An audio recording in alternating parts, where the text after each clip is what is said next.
E mais o que a gente precisa saber para investir? Porque eu, por exemplo, acabo investindo no banco, que eu sei que não é a melhor alternativa, porque é fácil, é sem risco nenhum e... Esse é um ponto engraçado das finanças. Quanto mais fácil for, por exemplo, pegar o dinheiro, mais caro ele é. E quanto mais fácil for investir o dinheiro, geralmente menor o rendimento dele. Pelo seguinte, né? Vamos pensar primeiro pelo ponto das dívidas, até porque tem muito mais gente endividada do que gente investindo hoje aqui no Brasil, infelizmente. Mas imagina uma pessoa que quer pegar dinheiro emprestado. Cartão de crédito está contigo já. É só você passar. E aí o negócio é, se você passar e não pagar, juros exorbitantes. Absurdo, cara. Aí você pensa, cartão é muito caro, vou pegar na outra maneira que é mais fácil. Cheque especial tá na conta.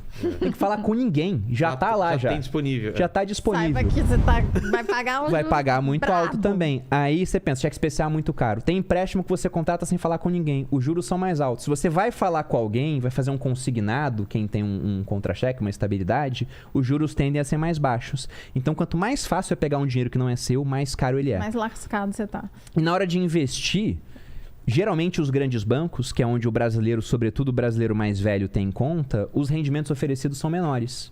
Os maiores rendimentos estão nas corretoras, estão nos bancos digitais, só que há uma barreira educacional. A minha avó, por exemplo, ela está começando a investir agora em fundo imobiliário. Eu que tive que criar conta para ela. E você que vai investir para ela. Eu tô tentando fazer tudo, porque é muito complexo para ela. Para mim é complexo. Pois é. Imagina pra sua. Então isso afasta muitas pessoas. Nossa, cara. Infelizmente. Infelizmente, né? Infelizmente. Porque, cara, o grande medo é de você perder. Tipo, tudo bem, eu posso não ganhar muito, mas perder o que eu consegui juntar é um tipo a avó do Bruno, que vai enviar o dinheiro pra corretora, mas tem certeza que ele vai pra lá? Tem certeza que no meio vai do caminho ficar lá? não vai? A pergunta é sempre, e se confiscarem meu dinheiro de novo? Porque ela passou pelo plano Collor. Vamos explicar isso, porque, pô, Paquito não faz a menor ideia do que foi esse confisco. Que foi uma coisa... Foi bizarro. Mano, foi a coisa mais bizarra do mundo, cara. Quantos anos tem o Paquito? Eu tenho 21. 21, gente. Nasceu no plano real, viveu em real. Você não sabe, né? O que foi esse confisco, cara? Então, o... Governo Collor, né? Foi no governo Collor. E esse foi logo confisco... que ele assumiu? Foi logo que ele assumiu. Foi logo que ele assumiu. O Collor sedutor, né? O Collor era um cara muito bonito isso, na época, era popular. Caçador de Marajás. Super popular, todo mundo, nossa, ele vai ser maravilhoso e tal, foi eleito, pai, e aí? E o engraçado é que, sobre isso do confisco, toda vez que acontece alguma coisa na política, o meu avô me liga e fala, será que não vão tomar meu dinheiro? Ele ficou traumatizado com isso. Veio o Covid, ele falou, será que eu tenho que ir no banco tirar dinheiro? Eu falei, olha, cara, mas o que aconteceu no confisco de Collor? Que se matou Não, época. Muitos. Porque você imagina, né? O brasileiro já estava acostumado a ver um monte de plano econômico mirabolante que não daria em nada. Quando tinha um feriado bancário, o pessoal sabia, vai dar merda depois, vamos ver o tamanho da merda. E aí o que o Collor fez? Ele pensou, bom, o problema do Brasil é que os preços não param de aumentar. Por que os preços estão aumentando? Porque as pessoas pegam o dinheiro, dinheiro e abundância, e querem trocar na mesma hora por produtos e serviços. Certo. E se a gente limitar essa capacidade de troca? Fala, ó, em vez de poder usar todo o seu dinheiro, vou deixar só uma parte para você poder usar. Será que a gente, freando essa velocidade da moeda, a gente não vai diminuir a inflação? Essa foi a ideia que ele teve. Nossa, discutiu com alguns economistas e os caras falaram, olha... O que ele fez com o dinheiro? Tenta aí. Talvez dê certo, né? Mas era uma solução que ela não tinha, assim, um embasamento grande. Era uma solução... Ninguém tinha tentado. Outros países já fizeram confiscos. É que nem tabelar preço como o Sarney quis fazer. O pessoal sabe que não vai dar certo. Mas é que a gente tem que entender que mesmo sabendo que do ponto de vista econômico não dará certo, do ponto de vista político, às vezes é atraente. Entendi. Por exemplo, é uma coisa que é uma quebra, né? O Collor, ele quis fazer esse confisco achando que iria resolver. No final, não resolveu. Até por isso que eu acho que é muito difícil acontecer novamente. Primeiro que a gente tem limitação na Constituição hoje.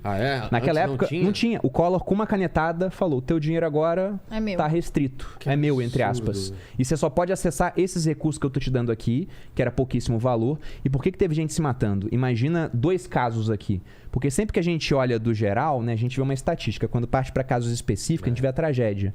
Imagina o cara que antes do confisco, ele vendeu o imóvel dele. Colocou. Tinha acabado de vender. Né? Aí pegou o dinheiro. Se ele não colocasse no banco, ele perdia dinheiro dia após dia, porque desvalorizava. Colocou lá para ganhar os juros do overnight. Tirou uma parte para dar um sinal numa outra casa.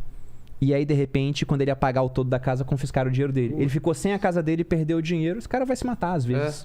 Se não tiver com a vida mais ou menos equilibrada, não tiver família. Só pro pessoal entender, o Collor foi lá, então pros jovens que não sabem. Né? E pra mim também, eu não vivi isso, na verdade, só ouço a história. Você tava viva. A Zélia, que depois casou com o Chico Anísio. Na verdade, você nasceu depois. Ele foi, deu uma canetada, confiscou a grana da galera, e aí o pessoal ficou sem dinheiro. Foi exatamente isso. Tinha um saldo muito pequenininho liberado. E falaram que ia devolver, não sei depois de quanto tempo, né? Eles tinham os prazos para devolução. Empréstimo compulsório. Um nome bonito, né? Empréstimo compulsório. Né? E aí você vê, pensa no cara que era um empresário que tinha, sei lá, 100 funcionários para pagar. Pô. E aí, de repente, eles tiram o dinheiro que você tinha na conta que você separou para isso. Aí que o governo fez, falou, não, para você eu tenho uma linha de crédito. O governo, ele quebra suas pernas e te entrega uma muleta alugada. Fala assim, ó, toma essa muleta aqui, mas me paga em dia.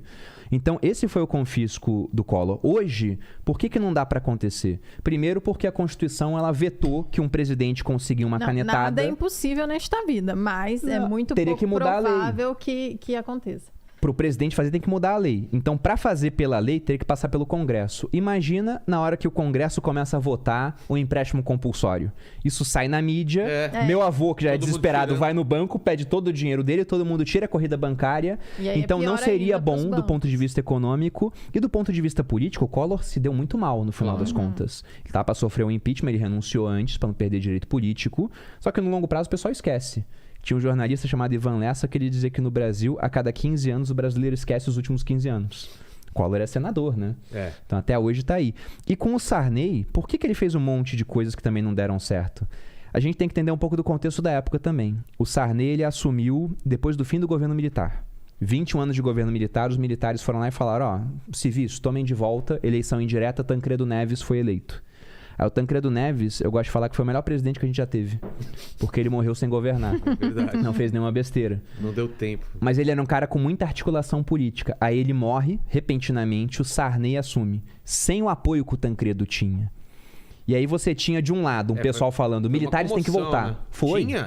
Tinha um pessoal falando, tem que botar os militares de volta. E do outro lado, você tinha um pessoal falando, não, nada de ditadura dos militares, não. Tem que botar a ditadura do proletário. Porque era 85. O pessoal tinha a imagem que a União Soviética estava super forte ainda. Você pega livros da época, o pessoal projetava que a União Soviética seria maior que os Estados Unidos nos anos 2000, por exemplo. Então o pessoal não sabia que ia acabar em 91. Tava longe disso acontecer ainda. Então você tinha um pessoal radical de um lado, pessoal radical do outro, ele com pouco apoio. E você tinha economistas falando pra ele, olha, essa hiperinflação, se o Estado começar a gastar menos, a gente produz menos dinheiro, talvez a gente resolva. Só que ele pensa, se eu gastar menos, eu vou ser impeachmentado. Então o que eu posso fazer de uma maneira que não seja essa? A gente pode criar um plano novo e restringe, não sei o quê. Nunca deu certo, nunca daria certo, mas é o que ele conseguiu fazer para completar o mandato dele. Isso foi o Sarney. O Sarney. Aí depois veio o Collor. A tabela, né? Muitos absurdos daquela época. A história do Brasil é fascinante quanto esses absurdos. E aí o plano real que dá jeito mesmo no negócio, né? Qual foi a ideia genial? Então, foi como se tivesse cortado vários zeros também. Mas é que criou uma nova moeda. Exato. Não é só criar uma nova moeda, porque a gente teve 10 moedas. O real é a 10ª, né? Então, é igual a Venezuela. Cortou 6 zeros recentemente da moeda. Pegou esse monte de zero que a moeda do Zimbábue tinha e saiu cortando. De que isso adianta? Nada. Porque o venezuelano sabe. Isso aqui não adianta nada. Eles vão continuar gastando muito mais do que arrecadam. Vão ter que criar mais dinheiro, porque não conseguem se endividar mais. Ninguém confia na Venezuela. Né? Porque como é que eu vou emprestar meu dinheiro pro Maduro se eu sei que depois de 2 dias ele fala, o teu dinheiro em nome da revolução agora é meu. E viva Bolívar, eu não vou te pagar. Não dá. Então, o real, o que eles fizeram é que eles começaram a sanear as contas do Estado. A gente conseguiu reduzir muito o gasto público. Entre vários outros acertos daquela época, que tornaram o Plano Real um verdadeiro milagre, muita gente acreditava que não daria certo. E deu certo. Tanto que a gente fala, o real perdeu 87% do poder de compra desde aquela época, né? Então, R$100 de 94 é R$13 de hoje. Perdeu muito poder de compra. Mas o ponto é que foi muito melhor do que o que a gente tinha antes. E o principal foi que o Estado começou a gastar menos. Meu pai, por exemplo, era militar. Ele ficou 8 anos sem aumento. Aí hoje a gente está gastando cada vez mais. A gente gasta mais do que arrecada, já é um problema. Se a gente gasta mais do que arrecada, a gente tem que fazer dívida, por exemplo. E se você faz muita dívida, que é o caso do Brasil já bastante endividado, o pessoal para te emprestar mais dinheiro fala, você tem que me pagar mais, você é um emprestador arriscado. Você é um tomador de crédito arriscado. E aí a dívida começa a crescer, uma hora pode se tornar impagável, né? Esse é o ponto. Cara, é assustador, né? O Ciro veio aqui, a gente falou muito também sobre planos, né? Foi. Porque ele viveu tudo isso daí também, né? Uma baita história, né? É.